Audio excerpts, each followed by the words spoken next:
It is 7 o'clock on a Sunday night, and you know what that means. It's time to engage with you on matters that affect you, matters that affect your community, matters that affect your family. Tonight, the City of Gold, very much in the spotlight. Why, you ask? Well, it's topical.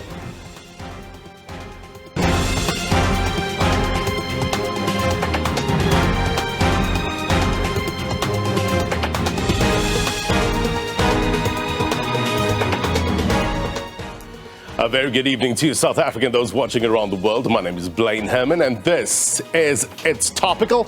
Our digital audience with us tonight, as well as our guests. Very, very good to have them on the program. And as I say every week, digital audience, please put up your virtual hand if you have any comments or questions, and I'll try my very best to get you on air.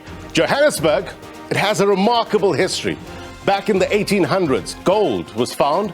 Word then got around of the discovery. It's attracted thousands of people. Settlements, as you know, sprung up. The goal for many, a better life. Fortune and new opportunities were on offer. So you fast forward some 200 years later, and the search for a better life in this major economic hub continues. Many still leave their home provinces to settle in the City of Gold. You've heard the informal talk at home, at your workplace. We need to go to Joburg in order to make it. Many trying to get a piece of the pie. But is it a pie in the sky type of situation?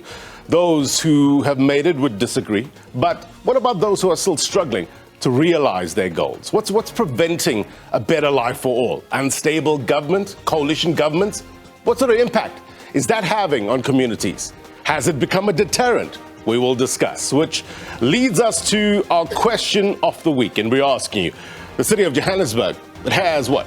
3 mayors. It had 3 mayors in the past 5 months. How has this affected service delivery? And do you think the City of Gold is losing its shine? We will discuss. Come, let's get you some context. As always, that's what we do on this program. It is a city that is seen as a central player in terms of the economic recovery of the country. Important point. Also, in terms of the national elections, let's give you a sense of what we're talking about in terms of Johannesburg. What are we seeing in the city? Currently, the state of play. Is it giving us a dry run of what is likely that we can see in 2024? Very, very important, this city. We're going to point out why it's important. At It's Topical, SABC Perspective coming up now. Time for your roundup.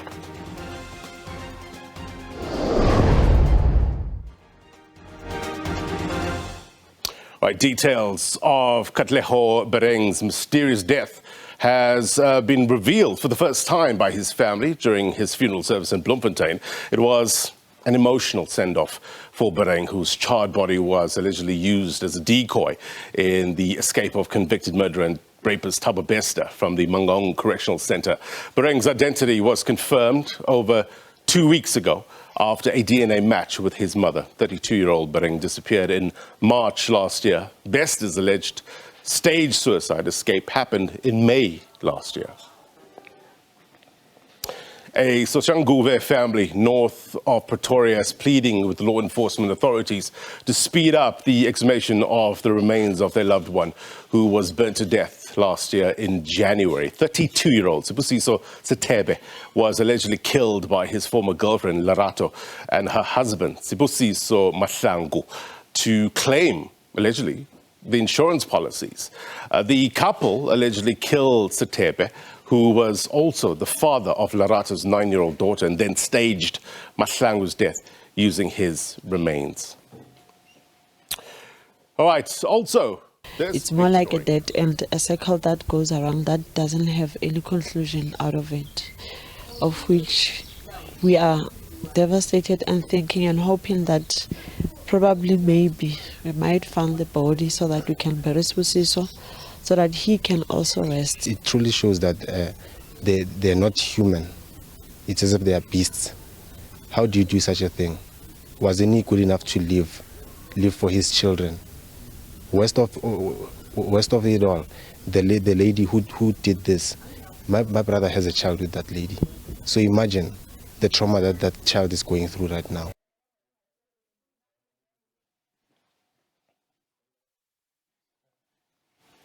All right, the other big story of this weekend, British King Charles III has been officially coronated. He succeeded his mother, Queen Elizabeth II, who died in September last year, you'll remember. Young and old, descended into central London to witness the historic occasion. Plenty of activities are lined up, including the coronation concert at Windsor Castle. With big stars, South Africa has been represented by International Relations and Cooperation Minister Dr. Naledi Pandor. A new chapter for the United Kingdom as it welcomes the new King Charles III. It was, well, most agree, a solemn occasion with a vast display of pomp and pageantry. The coronation saw over 100 world leaders attending at the Westminster Abbey in London. All right, to our main story of the day. Let's give you a sense of what we know and why it matters. And for that, we turn to the magic wall. We're going to give you a sense of Johannesburg as a city and its importance in the scheme of things. I want to start off first. Have a look at the slide. The integrated development plan. It's key, right? What is it? Now, according to the Johannesburg City website, every municipality in South Africa is required to produce an integrated development plan in which the city's future is mapped over the short, medium, and long term. Issues that are considered include spatial planning, disaster management, finance, performance targets, and, of course, the economic development.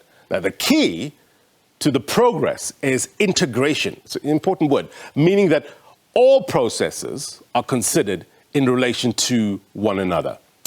Let's have a look at what are a mayor's priorities. And look, this should reflect in all major cities around the country, right?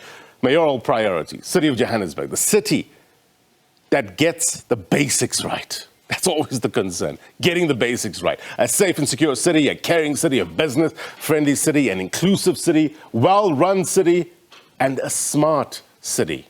So, we know the state of play, but how did we get here? Take a look at this. Take a look at the 2021 local government election results, right? The top 5 parties, it's going to come up, there we go. Top 5 parties in the city of Johannesburg on your screen. The ANC, as you can see, over 33%. The DA around 26%. Action SA 16%. EFF 10%. And the PA just under 3%. Notice Al-Jamaa does not feature in the top 5. Yet we have a mayor from that party. Let's take a look at this now with regards to what this party is all about. Hopefully on the program, we're going to be joined by a representative of Al-Jamaa. We're going to learn more about this. Also, our new mayor, Kabelo.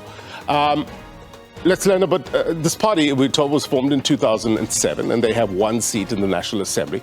They also have 3 in the Johannesburg Council. Towards the end of January, you'll remember Topical Ahmed became mayor of Johannesburg. Some 4 months later, Kabelo Gwamanda puts on the mayoral chains. Context, important. Why it matters, perspective coming up. But this show, as you know, it's about you and what you have to say about the whole state of play. The Word on the Street feature, it's where we give you a voice on the issues that affect you. Now, we went out to the residents of Johannesburg, and this is what you had to say. Take a look. All right, do we have it? Here to elect the executive mayor of the city of Johannesburg, and this council is going to leave today with a new mayor.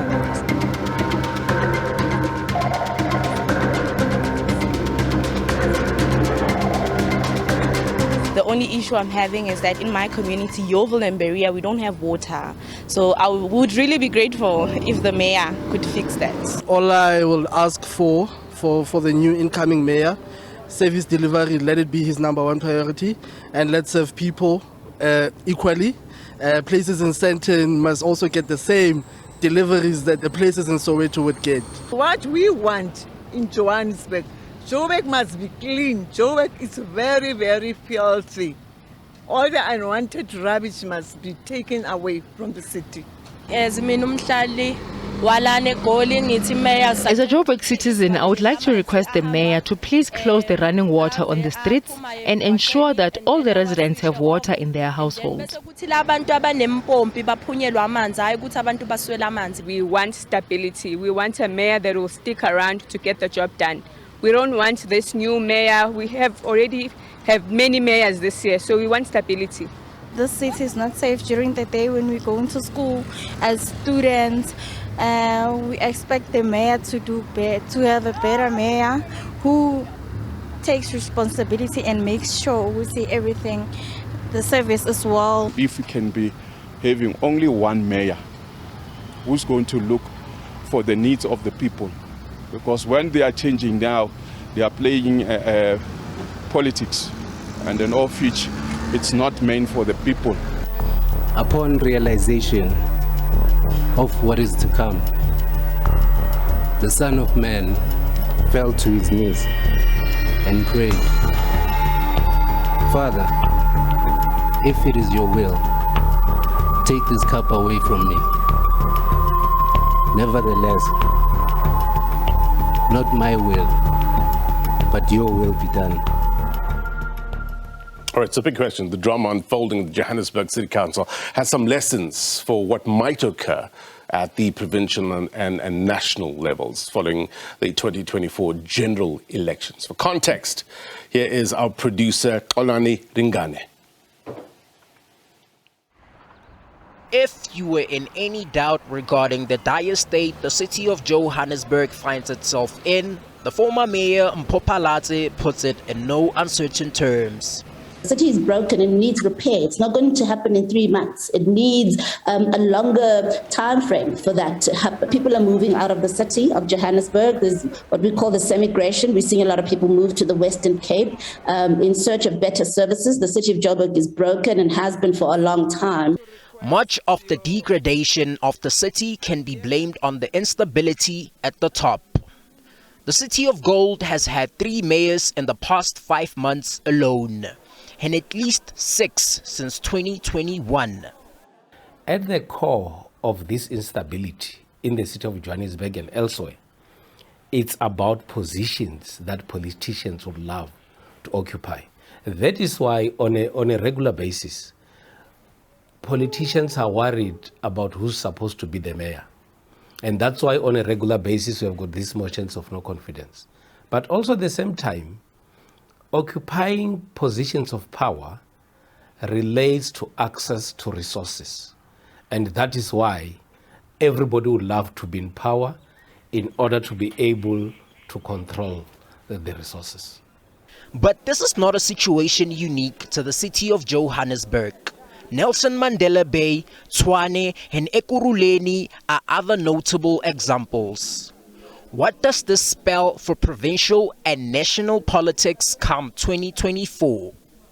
The lessons are that in its current form, coalitions are not working for South Africans. If we're going to have a situation where a motion of no confidence can be abused in a manner that is being abused now in coalitions, and if that is what should happen at national and provincial government, we should then forget about proper governance and stability in South Africa. Some believe only a miracle will rescue coalition politics in the city of Johannesburg. The new mayor is asking for divine intervention. Father, if it is your will, take this cup away from me. Nevertheless, not my will, but your will be done. This, Madam Speaker, is an explicit sentiment that I share towards the responsibility that has been bestowed upon me. The newly elected Johannesburg Mayor Kabelo Gwamanda has lots of weight on his shoulders. Will he be able to clean up the city? How long will he be in power? Those are some of the questions he'll have to account for. For It's Topical, I'm Xolani Ringane, SABC News, Bramfontein. Pertinent questions, right, that Xolani is asking, how long would he be around for? What sort of vision does he have? Let's discuss. We have a number of guests as well on our digital wall. Lukhanyo Vanka is a political analyst. We're going to speak to him in a short while. We also have Anisa Mazimpaka from Aljuma. Good to have you, ma'am, on to the program. Digital audience here as well. We're going to take this conversation further. Thank you, everybody. It's been a busy week in Johannesburg. A mayor emanating from your party, Aljuma.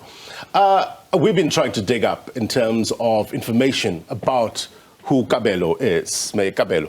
But what can you tell us about him? Firstly, I would like to say that when we're invited here, we're invited to speak about the state of coalitions, focusing on the city of Johannesburg. And if we would like to profile the new mayor, he's currently busy in meetings, and there is a vast curiosity as to who this mayor is. And I'd just like to tell you to watch the space. He's a man of his actions and not a man of a lot of words. Right. So if you want to find out who the new mayor is, I'd like to say watch the space and see what he does. But how long should we be watching the space? Because he's now taken over the reins. Right. The work needs to start now. And the public has a right to know who they have, with the mayoral chains on. Why not just tell us who? No. Most definitely. Let's not deny them that opportunity. As you say, the work has to start right now. As we speak, the mayor is currently engaged in multiple meetings. You'd also understand that Monday is only, it's tomorrow? That's his first day in office. So we have to allow him the space to operate. We do not want to be forced in a situation where we are forced to make commitments of which we cannot really build up into. So we just need to allow for the public to give us space. But to give you a brief as to who this new mayor is. He is a councillor in the city of Johannesburg. He joined council in 2021, just after the local government elections. He is, in fact, the secretary of what is called the minority, or what was called the minority opposition parties. He led it from opposition into governance. We do form part of the government of local unity, and he's very instrumental in that space. If media had paid attention to exactly who this person is, because he does not just emerge out of nowhere. He was very active in a lot of things that the DA had done previously in their governance, a lot of oppressions, and he was at the forefront of that. I don't know if you'd like me to elaborate, but now he does hail as the mayor. So, for example, he is someone that is very passionate about the labor sector. Right. An example would be, I think we are all aware of the 130 victimized people that the DA victimized during their reign. He was at the forefront of ensuring that battle is seen through. As you might have heard, there are certain allegations that are doing its round with regards to the mayor on social media. I won't discuss the merits of it because it still needs to be tested. But do you have full confidence, given those allegations, that he will be around in the next 2 weeks? Blaine, who are those allegations from? Look, that's what I don't want to mention it because it still needs to be tested, right? But you knowing the man, right? You having the background and knowing, you told us about his tenure in council, etc. Do you have full confidence in him, given those allegations? Look, as a political party, all our councillor candidates are vetted. We will not give dignity to those allegations, whatever they are or who they hail from. But what I also want to say is that it is ridiculous for the media to also run with the story. And I would assume that these come from the former mayor. It is actually quite concerning because I'm now concerned about her psychological health in terms of her not or running and rerunning for mayorship and not getting mayorship. And the fact that she lost this time around and such allegations are brought forth, it's a cause for concern. I think the good doctor needs to see a hospital very soon. Well, we'll try to bring her on. We did invite her to the program to get her take. She's active perhaps on Twitter, on social media, but like you're saying, when invited into studio to speak about the real issues, they just disappear. We'll press to get some answers from her. The vetting process that you spoke about, so that the public has confidence in terms of who you put up as a candidate. How rigorous is the vetting process? Blaine, I would like for us to continue the discussions for what I was invited to speak about. But just help us understand, because it's all about the public, right? It all boils down to whoever's watching us now, the residents of Johannesburg. They would like to know that you, as a party, have full confidence and vetted the person who you put up there. We have full confidence in the capabilities of the mayor. Like I said, a rigorous vetting process does happen. But as I'm saying, allow us to continue with the reason that I was here for the interview. And if you would like for us to take forward that interview, I'm happy to come at a different time. But why not now? Because at this moment, you guys asked us to prepare to speak about coalitions and the state of coalitions in the city, and not specifically this topic. All right, look, because I think it's important. You probably have gone through some vetting process as well. You can't share with us in terms of the process that your party takes? I would like for us to continue the discussions that I was invited here to talk about. All right, look, I'm not going to get any in terms of the process. Having heard what Anissa had to say, Lucanio, let's bring you in. Your take in terms of the confidence that the people should have in our new mayor. If you can unmute, Lucanio. We're battling to hear you. Hi, good evening. Can you hear me now, please? Loud and clear. Go ahead. Thank you very much. Good evening, and good evening to your guest in the studio there.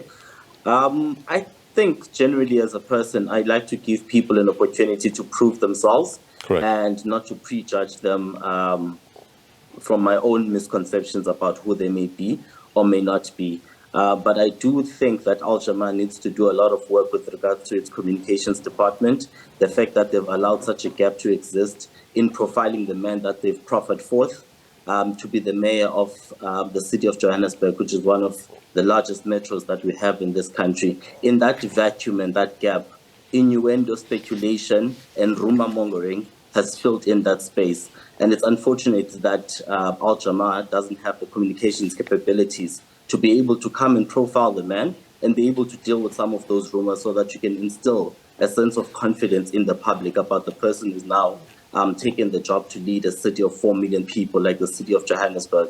But generally, as good practice, I think we should all give Kabelo Gwamanda the opportunity to prove himself.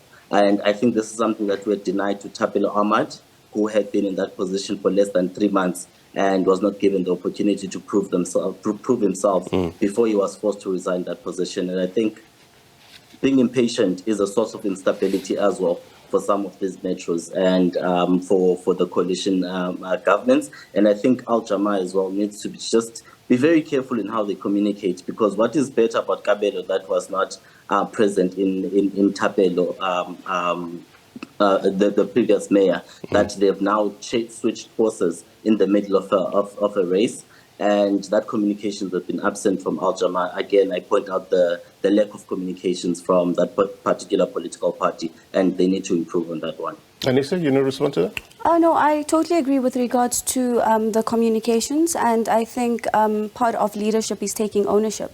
We hear the concerns, and we are actually doing the most in that department. All right, good, sir.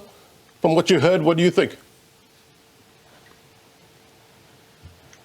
Oops, is it just me that can't hear? Thanks for the opportunity. You know, I actually think that... Go ahead. Can you hear me now? You can, yeah. Yes, I actually think that the media has a role to play in this thing, because if you look at it, the way in which the previous mayor was ousted out of office is because of what the media was pushing, the narrative that he's unable to speak in front of journalists and other things. And I think the media role that it was played at that time is part of the reason why he actually left. If you look at Topical now, I mean, the new mayor, Kabelo, who just got in, it's yet to even be a day in office for him, but already we are scrutinizing him. We're also taking this entire thing about him and the party that he belongs to, as opposed to actually looking at what the residents of Johannesburg need and what can actually be done to ensure that service delivery takes place effectively. If you look at the snippets that you were playing, the people are concerned about basic issues like water, electricity, getting the refuse removed, instead of looking at the character involved. So I think that we must actually shift from looking at individuals and go towards looking at the real thing that the people are expecting, which is service delivery. If you look at what is happening, it's all politics, but we must really shift our focus from the political side of things and actually try to look at what is it that is being done at the basics level, where the margins of people who are at the margins of the human condition are expecting services to be delivered to them. So that is where we must shift our focus to. Al Jamaa is a small party, of course, and with the media role that was played at that point, we made them to actually pick within the 3 councillors that they have in council to just say that move from Tapel and give us someone else. I mean, if Anissa, like she's saying that the party has confidence in this particular mayor, if they did have confidence, he was going to be the first preferred candidate, but they don't have confidence in him. They know that Kabelo has been ousted, so the only person to go to is to pick within the three. And the man doesn't even have conviction. When he speaks, you can see that it's like someone wrote a speech for him. He doesn't inspire confidence at all. So I think that we might just shift a little bit from him, not judge him basically based on the little that we have, but just look at the work that he's going to do. And I think that is what the residents of Johannesburg are mostly interested in, as opposed to looking at individuals and political parties. Then you just pointed out something, you said the way he speaks doesn't boast confidence, and that's looking at the personality. I fully agree with you. Give the man space. The new mayor, give him space, let him prove himself. Look, Khanyo, jump in with regards to the orderly function of a city. It needs a mayor so that, council has direction, the people have direction. You can't get to a stage where we say, okay, it doesn't matter who sits in that chair as long as the others play their part. The mayoral position is not superfluous.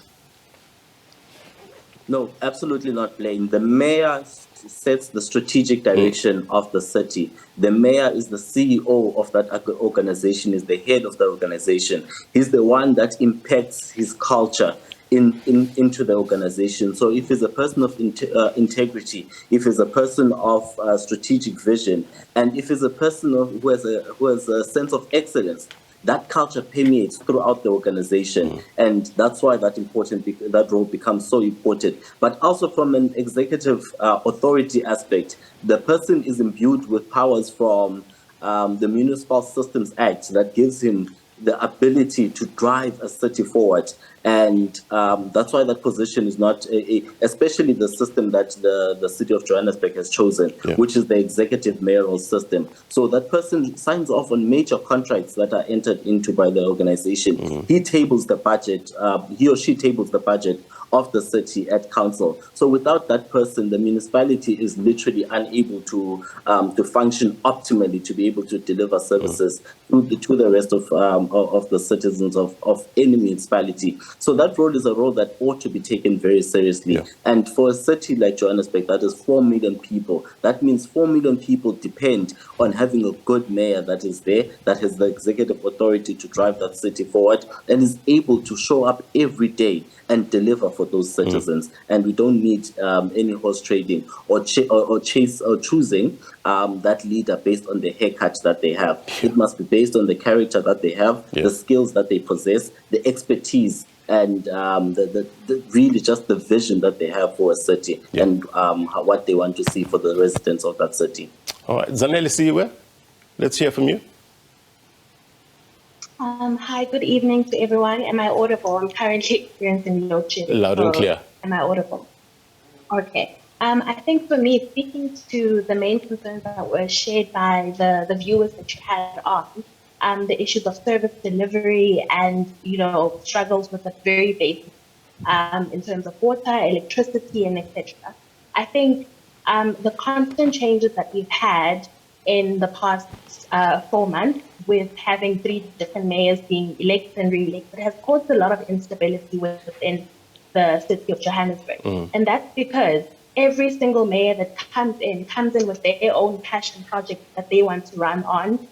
They come in with their own ideas and views. It's very unlikely that you'll find that you have a mayor that will run with the previous ideas of a previous mayor.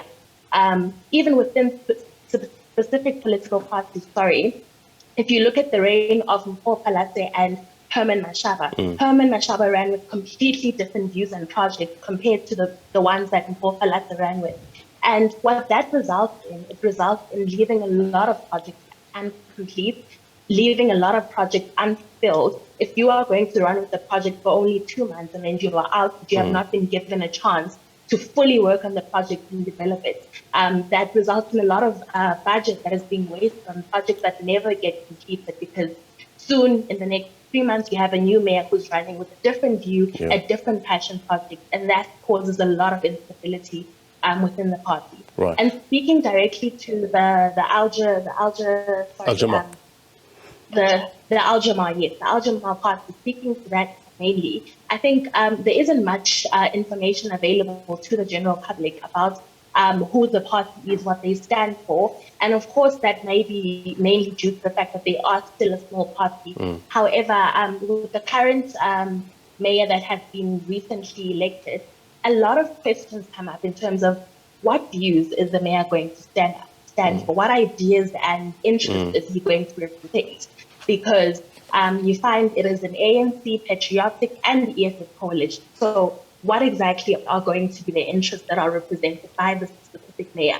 As we do not know much about his party's interests and ideas. Right. So that would be something that would be very good to hear from. And Anita, if she could elaborate on what his interests and what his views are going to be as the city of Johannesburg mayor. Right. I'm going to come to you in a short while. Let's take it to you, Anissa. I mean, I know political party leaders don't like to be called a small party. Your party is a dynamic, strong party because it has influence within the council. It's evident by a new mayor.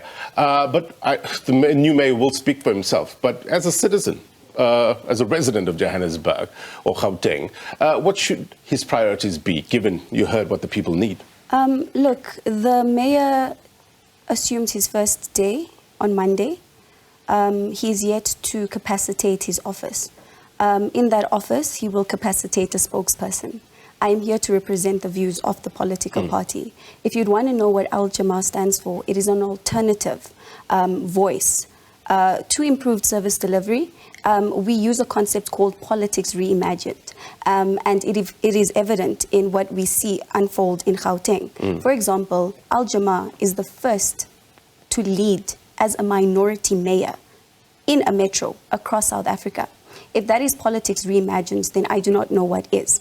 We have a young mayor who is now representing the largest economic hub in the country. If that is not politics imagined, then I do not know what it is. So what should he prioritize, though? If you had listened to his speech, he spoke about improved quality of service delivery. How?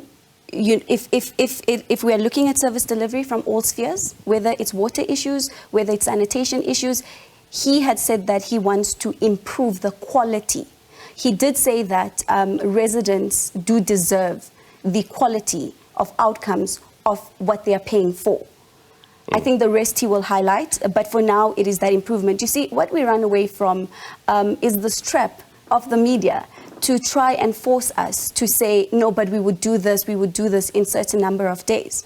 We are not here to make promises. We are here to deliver on services. Look, the media's job, and I don't speak for all media, I speak for our show, in this regard, it's for us to reflect the views of the people. And this is what the people are telling us, right? They want to know what the mayor is going to do. Obviously, he can't do it alone. He's going to, get his committee and unfold or let us know about his plans. But it's not a gotcha kind of program. We need to understand and give the people a sense of what they're getting into and is there hope for the future. It boils down to that. I'd also like to remind your viewers and residents by extension that Al Jamaa is leading this coalition, but we also have majority of seats in council. We are part of what is called a government of local unity. In this government of local unity, we have representatives from the ANC, from the EFF, from the Patriotic Alliance, from the minority opposition bloc.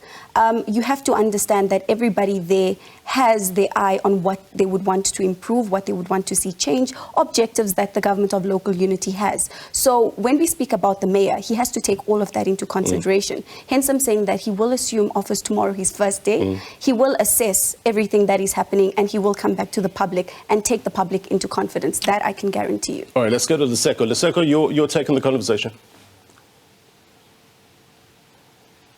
Good evening. I have a question because I'm wondering, while we're still on the issue of confidence, given the fact that our previous Joburg mayor was from the Al Jamaa party, then how is the country or how is the population supposed to have confidence while they have replaced the mayor of Joburg with someone who has less experience than the previous mayor, which is Kabelo in this instance? So how are we supposed to still remain confident in Al Jamaa as a party?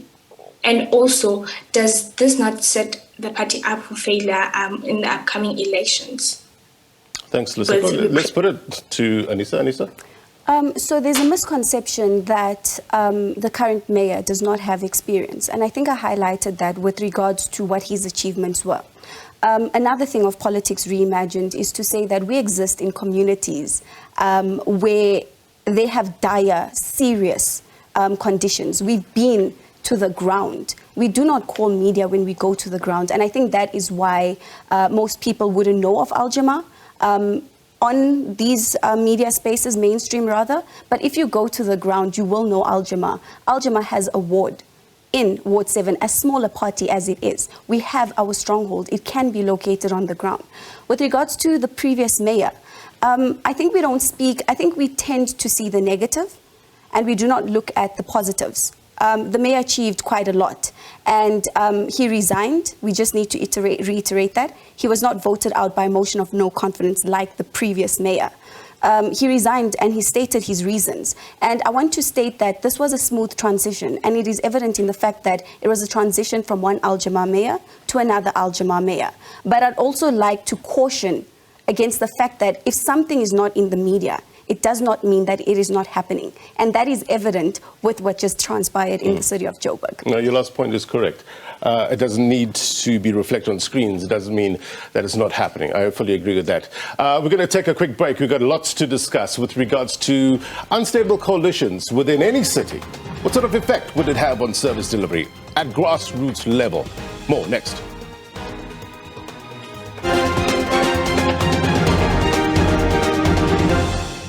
All right, welcome back. We're talking about the city of gold. Has it lost its shine or losing its shine, or are we just, is it a storm in a teacup? We've got a new mayor.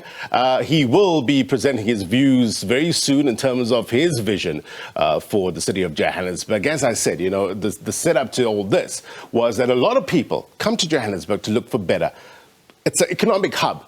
And it's seen as a kind of key player in terms of the rejuvenation of the economy of South Africa. So that's why we are paying so much attention to the city. Let's take it to our digital audience. Stacks, have your say.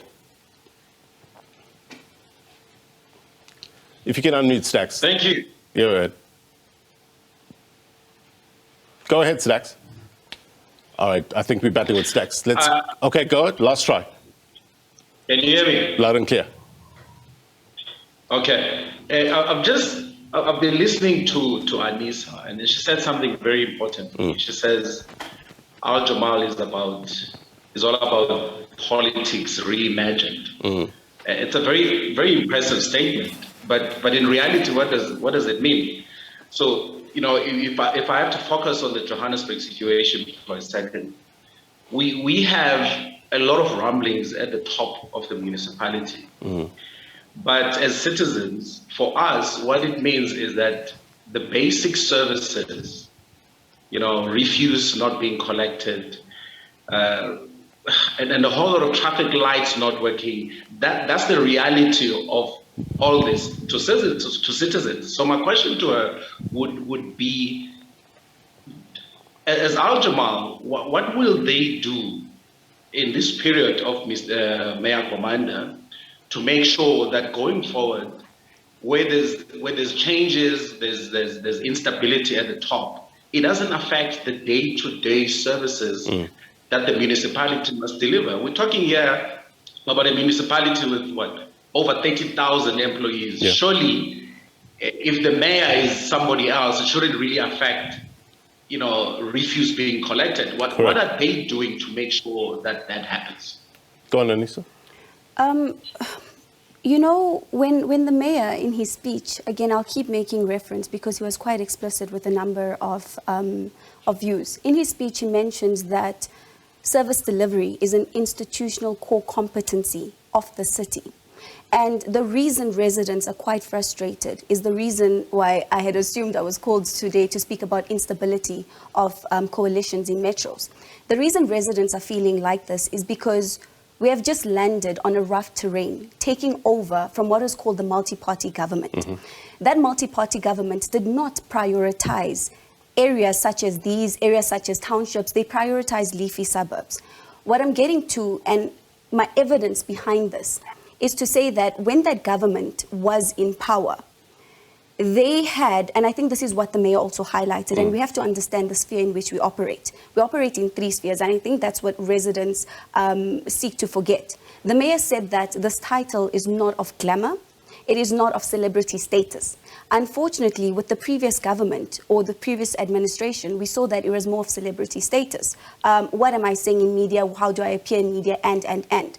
However, saying that, we need to understand that there's 3 spheres of government when we come to the city of Joburg. We have the legislature that is headed by the speaker. We have governance that is headed by the mayor as a political head to provide political strategic direction.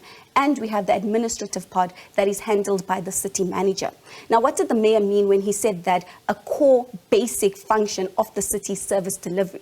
We cannot come into governance and say we want service delivery A, B, and C, because the core basic competency of a city is to render service delivery. The city manager is the one that needs to take care of or ensure that there are processes in place. The reason residents are feeling like this is because when the multi-party government was in governance, they put the city into thinking that it was some Hollywood movie because all of these people were acting. There was no there was no appointed city manager. It was an acting city manager. It was an acting group CFO. It was an acting this, acting that, which then affected this quality, the service delivery that residents speak about. So if I were to answer that straight, prioritize, improve service, quality service delivery. Lukhanyo, let me just bring you in here. With regards to the integrated development plan, it's really a grassroots plan, isn't it? A process whereby you go to the community and figure out what their needs are. And my assumption is that the mayor plays a huge part, a huge role in gathering this information as well and processing the information. Is this being done in a meaningful way? And do you agree with Anissa in terms of the line and who's supposed to do what in order to see service delivery? Starting with the latter, Blaine, Anissa is quite right that service delivery is the raison d'etre of a municipality. That's what they are formed to do, to deliver the services. What political leadership does is to say, how do we prioritize the limited resources that we have so that we can be able to give to the most needy? And how do we do that transaction by taxing those who have the wherewithal so that we can subsidize the others? So those priorities you could also hear in Herman Mashaba when he resigned from the DA. And also resigned as mayor of the city of Johannesburg, when he said the DA was telling him to prioritize the leafy suburbs of Johannesburg to the detriment of the townships and the poorer areas. So she's quite correct in that. But now the plan that Al-Jamaa needs to put in is to say, how do you then, as Al-Jamaa and having this mayoral chain, prioritize those areas that are most needing of this service delivery? How do you quicken and improve that service delivery? What are the mechanisms that you are going to be putting in place? Then I think that's what we're missing from this conversation from Anissa. The IDP is really the grassroots, sense of municipalities, that they are the structure, the government structure that is closest to the ground, because their IDP is developed together with the residents of that city, that it must be a participatory process. But the problem that you have as well, that the problems arise from both the government, the municipality, as well as the residents. The residents, some of them don't even know who they are. The municipal councillor is. They don't participate in the democratic institutions that govern them. They only vote every 5 years, and that's the sum total of their participation in South Africa's democracy. And we need to do more as citizens to be able to play a role in the IDP. We must be ashamed of ourselves if an IDP is passed and we didn't play any meaningful role in how it was drafted and how it was crafted to be able to respond to some of the needs that we have together with our neighbors. All right, let's bring in Stembelo Majola, who's from Action SA. Stembelo, I fully understand that you would have loved to see Funzi Ngobeni as the new mayor. It has not happened. These are the cards you dealt with. What's the way forward? Absolutely. We welcome the election of the executive mayor, but it's interesting that I joined a bit late. It's interesting that I'm at the start of this interview, I'm hearing these wild allegations that the multi-party was simply focused on the leafy suburbs. The multi-party is a group of political parties that include Action SA. If that was the case with other political parties, Action SA was providing services to to townships, to Soweto, to areas like Orange Farm, to areas that are still struggling in terms of development. So it's not true at all that the multi-party was only focused on leafy suburbs. I think what multi-party was doing had already started a program of action that was providing services, that was ensuring stability, and it was only through the new agreement between the ANC and the EFF that has brought us to this sort of instability that we find ourselves in. Look, I think the people of Joburg, even after the election of this executive mayor, are still not convinced that we have stability in the city. The reason why we have a mayor that comes from the smallest party, and I'm going to use this. I'm not insulting Al Jama, but I'm just stating the facts here. Al Jama brings into council only has 3 seats in that council of 270 seats. What that means is that the city of Johannesburg, the city of Joburg, is led by a minority political party. Now, I wonder,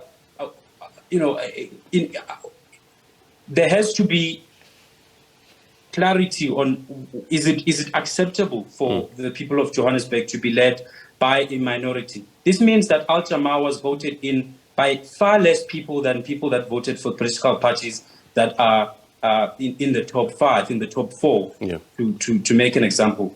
I want to say this because it's very, very important.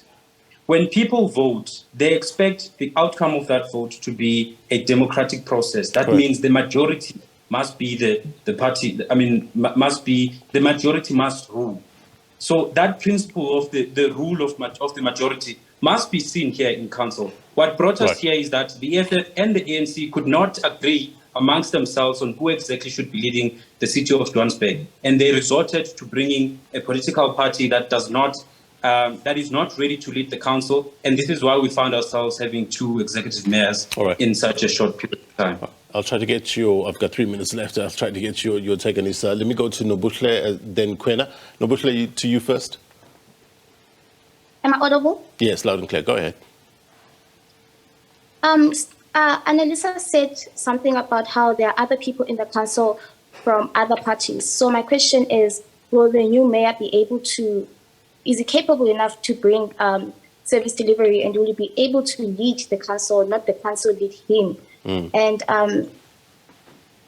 will you be able to bring bypass laws to fight all the injustices in the city of Johannesburg, like metering, the water shortages, and daylight robbery? All right. Let's hear from Kwena before I give Anisa the right to reply. Good evening to you and your viewers. I hope I'm audible. Am I audible? I think, Anisa, what she said earlier on, I just wanted to clarify her on the matter of saying that the other party was looking after certain individuals. We did see during Kabelo term, I think the Catholic Church was actually protesting that, they were not getting service delivery. That dustbins were not cleared and the streets were not clean in that area. So it's very wrong to just, want to shift this into some racial debate of other parties prioritizing a certain group of people or in suburbs or for that matter. So with them saying that, and on the other side, bringing the new mayor on the, we are all questioning, and her saying that, they are not open for discussions and giving us information, that on its own, it's something that I believe that if you are going to talk. We lost Kwena. Is it me that I can't hear? All right, Kwena, we've got a minute to respond. Please, can you respond to that, Anisa? I'd firstly like to apologize if it was misunderstood that we do not want to give information. We are saying that we are preparing to give the public what they deserve and the quality of a response that they deserve. I just want to respond to my Action SA colleague. Clearly, he's still drunk or high on whatever Mpopalatsi is drunk or high on. Clearly, the maths is not mathsing, and I would feel the same way if my former coalition split the way it did in council. With Al-Jamaa being a minority, so-called minority, we form a coalition, and that coalition is in terms with the IEC. It's 50+1 rule in council, which means that it represents the electorate of 50+1. So I'd like to clarify him on that stance, and I don't know, perhaps he just needs to take some extra maths lesson. All right. Look, I would love to have gotten everybody's take. But I know you're shaking your head. I would love to have you put your hand up first in the beginning. Lesson learned, yeah? But we'll try to bring you back into the conversation in another platform. To my guest, Lukhanyo, thank you very much indeed as well. Anissa, pleasure having you on the program. Before we go, here's my take. The last thing we need are dynamic, incapable leaders. So the question is, when do we as voters take responsibility for the cards that we are dealt? There is a call for you and me to play a greater role or take more interest in how cities are governed. We need to insist on quality, skilled leadership as the electorate. How can we use government as an instrument for good? It's an important question with far-reaching implications. As I always say, it's about a common concern and a collective will to be better, to receive better, fully understanding that the power doesn't lie with political parties. The power lies with you. So go on, exercise the franchise. And that's my take. If you missed anything, be sure to watch this episode of It's Topical on YouTube. Sports Live up next. Until next week, my brothers and sisters, take care. Bye-bye.